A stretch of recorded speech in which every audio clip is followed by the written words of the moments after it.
But when you call on him, he always answers. Sometimes he says no, but he answers.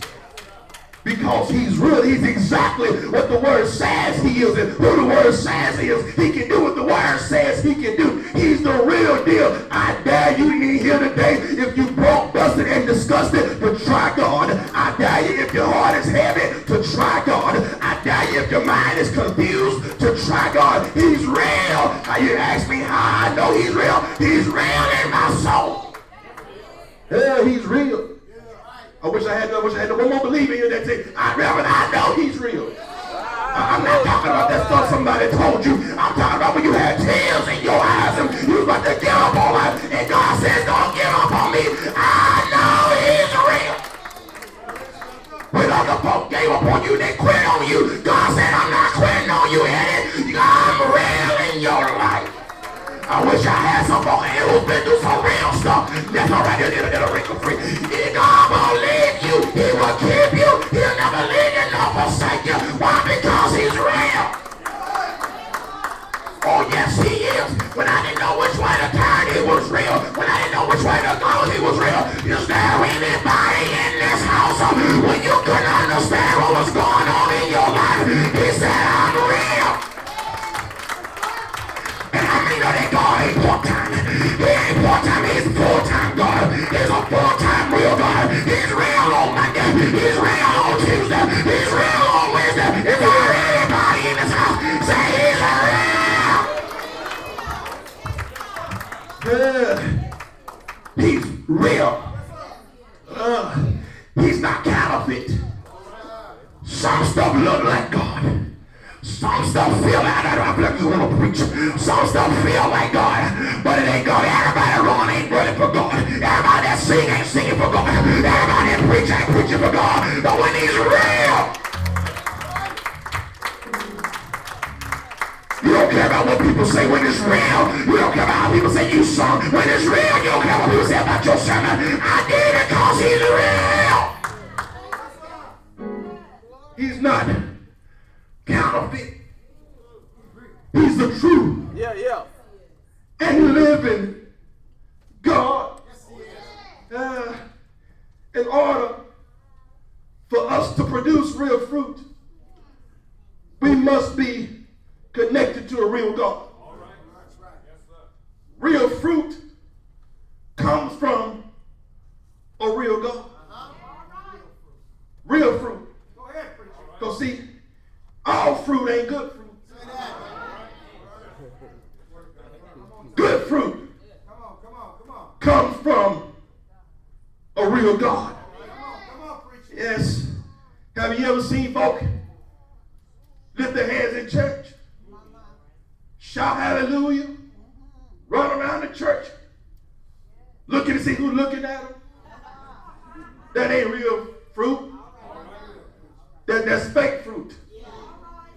You ever seen people who claim holiness on Sunday, curse like a sailor on Monday?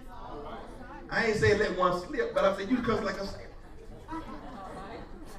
That's fake fruit. Have you ever been in somebody's house? One of my country people at my real country folk. This is country test 101. See if y'all can pass it. I know my brother from Orange, he's gonna pass this one. Back in the day, we would go and we would go visit. Back when we actually got in cars and visit people. Not text, we went and actually had conversation with people.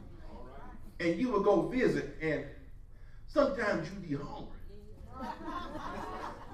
You'd be kind of hungry because you know, it's kind of in the evening time. On Sunday evenings we visit, and your lunch is already gone, and you're kind of hungry.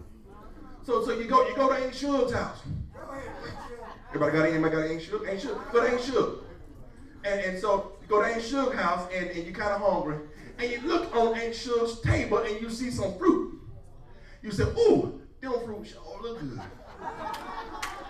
And you say, "Oh, look at them bananas, look at them oranges, man, they look good." And you go, you know what? You can say about work, but Aunt Suge said, if it's in the house, you can have it. That's better when you go by the house and actually get something to eat. Yeah. You know, it wasn't hiding the fruit, hiding the food when you got there. So you bought yourself, your grown self ran on over to the table because you're hungry, and you touched your fruit, and it's not even fruit. It's plastic. It looked real. Yeah. From afar off. It appeared to be real. Right. From afar off. But when I got up on it, and I felt it, it wasn't what it appeared to be. Right. Some of y'all folks, when people look at you from afar off, you look real. When people look from a distance, you look real. You look like you can nourish me. You look like you can help me. You look like you can pray for me. You look like you can heal me. You look like you can help me. But when I get close to you and I touch you and I see who you really are, I see you just a bunch of plastic decorating the house. And that's the part we got people in the church for decorations. But God don't need nobody decorating the church. He needs someone that's going to be committed, who's going to be dedicated and be real. So when you welcome me, you will taste and see how good God really is. Yeah. Any fake fruit in the house? Don't be looking like what you're really not. Huh? Oh, I got to go there because I decided myself I'm going there. See, you all remember when Jesus cursed the fig tree? Huh? He cursed the fig tree because it didn't have figs, right? Wrong. That's not why he cursed it. He didn't curse it because it didn't have figs. See, when he looked at it, it had leaves. And back in that time, they had leaves to protect the fruit. So if you saw leaves, it was an indication that there must be fruit. Because he would put the leaves before he put the fruit. Oh, come on now. Because they want to make sure that the leaves will cover the fruit from the sun and protect the fruit. So if you saw leaves, you're supposed to have some fruit. So Jesus said, I'm hungry.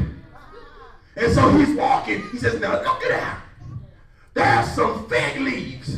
And if I see fig leaves, there must be some figs. And so when he goes, he says, no figs. No figs. And he cursed the fig tree. People say he cursed it. No, he didn't curse it because there was no figs. He cursed it because it was pretending to be something that it was not. It had leaves on it. It was being hypocritical. It was strong like it had figs. It was looking like it had figs. But it wasn't good for nobody because it didn't have no fruit. Am I doing all right? I feel real country today, y'all. It didn't have any fruit. So Jesus cursed it because it was being hypocritical. Honey, you need to straighten yourself out. Stop pretending, saying one thing and living another. You need to be real. If you're going to be in the house of God, you need to be real about who you say you are. That's good preaching. Yes, we got to connect with God because he's real. But then we need to connect with God because he's relational. When we look at verse 2, we notice that the fruit comes in 4 stages.